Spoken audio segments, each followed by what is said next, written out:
What's the perfect macronutrient ratio? Let's talk about it.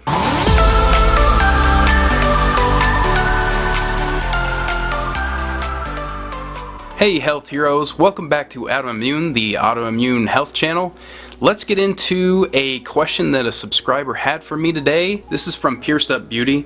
Can you please talk about macros in AIP? I am losing my mind, trying to figure out how many calories, carbs, proteins, fats to eat. I am currently keto, just found out I have HS after dealing with it for 17 years. Wow, that is a long time. Losing your mind, that's accurate. That's how it feels sometimes, I know. First of all, with calories, I might do a video separately on just that, but for right now, my recommendation is that you go to a good website to look for a TDEE calculator. That's going to tell you how many calories that you should be consuming overall if you're trying to lose weight or maintain or gain. We're all in different brackets, we're all in a different journey in our lives, and that's going to tell you where you should be at. Now, I also want to say maybe do 2 or 3 different TDEE websites. That way you get an average of, a good number, because, one calculator might be way high and one might be way low. So, just be aware of that. Everyone's different. Make sure you put in, your height, weight, age, and your activity level, because someone sedentary and someone active is going to have a lot different calorie numbers. Let's talk about overall macros. Let me just say, first of all, there is no perfect macronutrient ratios, okay? It just doesn't exist. And that reason is everyone's different. And like I said, everyone's on a different place in their journey. Right? We're not all trying to lose weight. Everyone thinks that everyone wants the same thing, and that's just not accurate. I'm trying to lose weight actively, and so of course I'm doing a high-fat, low-carb diet, keto, obviously, right? But if you're trying to gain weight and you're very active, maybe doing a little bit higher carbs wouldn't be I'm not saying high carbs, but maybe a little bit higher carbs than me and not ketosis would be good for you. So, while I recommend everyone start at between 80 to 120 grams, just for good overall health, someone like me that is fairly sedentary, I'm going to say overall, even though I've started something recently, overall 50 grams is going to give me effortless weight loss, right? And that might not be forever, but right now that's what's working for me, and it's worked for me for the last year and a half, 2 years, and I've lost 130 pounds, so of course that's what I'm recommending, but you got to find out what works for you. The most important thing is that everyone gets their fats in, because fat is the most important macronutrient there is. You can get everything you need from fat and protein. You don't need carbs. There's no essential amino acids or anything that you need from carbs. They're good and they have great things in them, but they're not essential, right? You can live without them.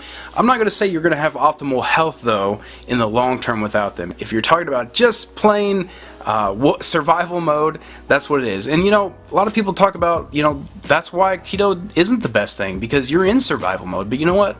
It's that kind of thing that pushes your body to survive and break down the bad stuff in your body so it can promote good health. Because, in a world that we live in, we have everything we need. In fact, we have an overabundance of everything, and that's not necessarily a good thing. Our bodies are meant to go through different obstacles and challenges and times in our lives where we don't have food. Intermittent fasting.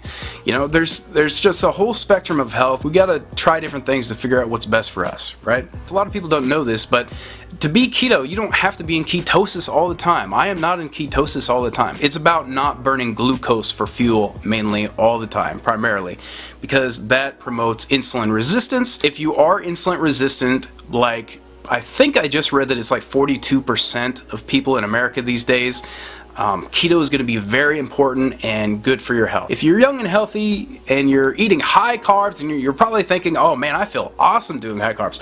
But again, that is going to make you insulin resistant over the long period of time, because I guarantee all you young bucks eating high carbs, you're probably eating, Snicker bars and candy bars, and you're eating all this refined sugar and things like that, and you're thinking, it's okay, I'm healthy and I feel great. It's not going to stay that way. I promise. It is not going to stay that way. That's what everyone thinks. And then, by the time you're 50, 60, diabetes. And in fact, for the first time in, human history, now we're experiencing child diabetes. That wasn't even a thing 1,000 years ago, was it?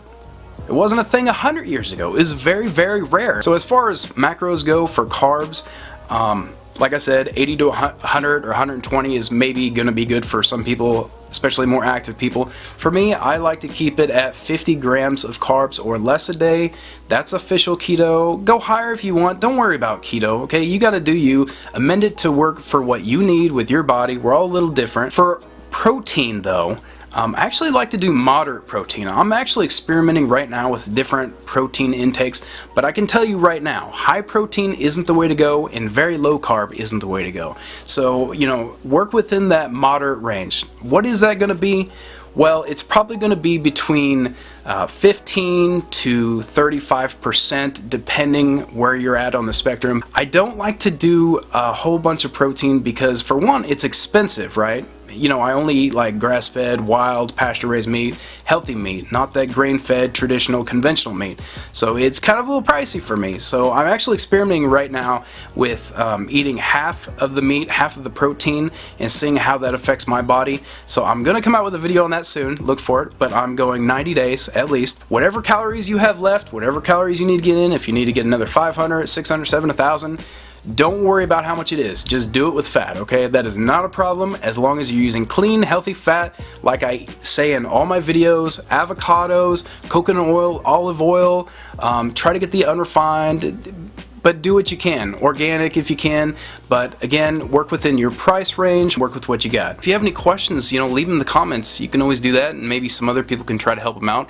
I'm not the only one doing this. Share your knowledge, share your wisdom. Just to reiterate, there is no perfect macronutrient ratios. It's going to be different for everybody on a different level and a different time in their life.